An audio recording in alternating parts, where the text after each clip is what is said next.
बांधव देखील आहेत. साहेब, तुम्ही काय सांगाल? माझं नाव सतीश गमजा आहे. मी इथला स्थानिक रहिवासी आहे.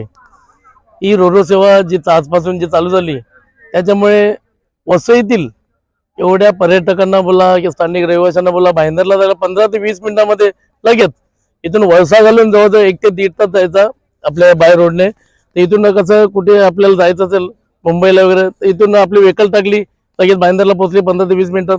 एकदम म्हणजे सौम्य आणि सुलभ असा एकदम रोरो सेवा झालेली आहे.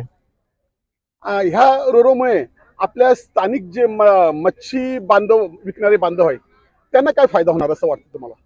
त्यांचा फायदा एवढा, सकाळी 3 वाजता उठून त्यांना पहिली ट्रेन पकडून भाईंदरला मासळीसाठी जायला लागते मासळी बाजारात.